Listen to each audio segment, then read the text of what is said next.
सो हाय दोस्तों, स्वागत करती हूँ एक बार फिर आपका हमारी बोल फटाफट फैमिली में। तो भाई ईशा को मिली है स्पेशल पावर, और स्पेशल पावर के चलते कहीं ना कहीं मुझे ऐसा लगता है कि ईशा ने जो है वो कहीं ना कहीं जो है वो मेकर्स की उम्मीदों पर या फिर शिल्पा की उम्मीदों पर जो है वो पानी फेर दिया है। जी हाँ, नॉमिनेशन टास्क में जो है वो टाइम गॉडेस को एक स्पेशल पावर मिली थी जिसमें वो 3 लोगों को जो है वो नॉमिनेशन से सेव कर सकती थी। और कहीं ना कहीं मुझे ऐसा लगता है कि मेकर्स को भी यही उम्मीद होगी कि भाई ईशा जो है वो शिल्पा को जो है वो नॉमिनेट नहीं करेगी, क्योंकि 3 लोगों की पावर ही इसलिए दी गई है। उसकी प्रायोरिटी क्या है? ईशा की प्रायोरिटी है अविनाश एंड विवियन, और उसके बाद क्योंकि शिल्पा ने जो है वो ईशा को टाइम गॉड बनाया था, तो ये था ही कि भाई ईशा जो है वो एक फेवर यहाँ पर शिल्पा को तो रिटर्न करेगी ही करेगी। लेकिन यहाँ पर ईशा जो है वो कहीं ना कहीं उम्मीदों पर उन्होंने पानी फेर दिया, और उन्होंने जो है वो शिल्पा की बजाय जो है वो यामिनी को जो है वो नॉमिनेशन से भाई सेव किया है। और यामिनी को नॉमिनेशन से सेव करने का मतलब है अविनाश के नक्शे कदम पर चलना, क्योंकि याद है ना, ईडिन को यहाँ पर जो है वो घर से बेघर होने की बारी आई थी, तो ईशा ने ईडिन को जो है वो सेव किया था। लेकिन यामिनी की तरफ जो है वो अविनाश का झुकाव ज्यादा दिखता है। स्टार्टिंग से ही अविनाश जो है वो यामिनी को जो है वो वाइल्ड कार्ड में सपोर्ट करता हुआ आ रहा है,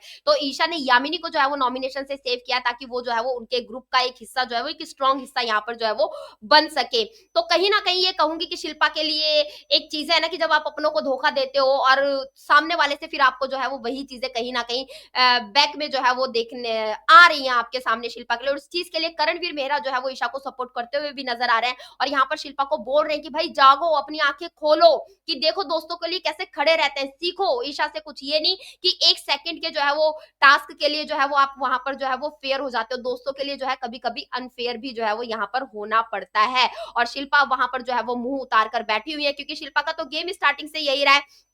स्टार्टिंग में विवियन को उन्होंने टाइम गॉड बनाया, जिसके चलते उस पूरे ग्रुप से जो है वो शिल्पा नॉमिनेट नहीं हुई थी, और उनको पता था कि यहाँ पर जो है वो करण और चुमतोस को जो है वो नॉमिनेट करेंगे ही नहीं। दूसरे हफ्ते भी विवियन टाइम गॉड रहे, जिसके चलते शिल्पा यहाँ पर जो है वो सेफ रही। तो एक सेफ गेम यहाँ पर जो है वो शिल्पा का जो है वो दिख ही रहा है, और उनका इस बार ईशा को जो है वो टाइम गॉड बनाने का रीजन भी यही था, टाइम गॉडेस बनाने का रीजन कि भाई ईशा जो है वो उसको जो है वो नॉमिनेट नहीं करेगी। लेकिन ईशा ने यहाँ पर जो है वो बाजी पलट दी। लेकिन मुझे ऐसा लगता है कि अगर आपको फेवर रिटर्न करना है तो ईशा यहाँ पर शिल्पा को जो है वो सेव कर सकती थी नॉमिनेशन से, क्योंकि भाई अनफेयर होकर उसने आपको टाइम गॉडेस तो बनाया ही था। लेकिन यहाँ पर ईशा जो है वो बाजी मार गई है, और शिल्पा की उम्मीदों पर जो है वो पानी फेर दिया है, क्योंकि अगर अविनाश और विवियन के पास बाद आपकी इतनी कोई प्रायोरिटी नहीं थी, तो मुझे लग रहा है कि शिल्पा को वो सेव कर सकती थी।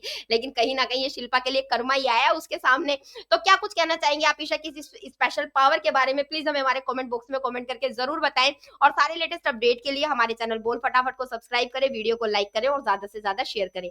मिलते हैं आपसे नेक्स्ट वीडियो में।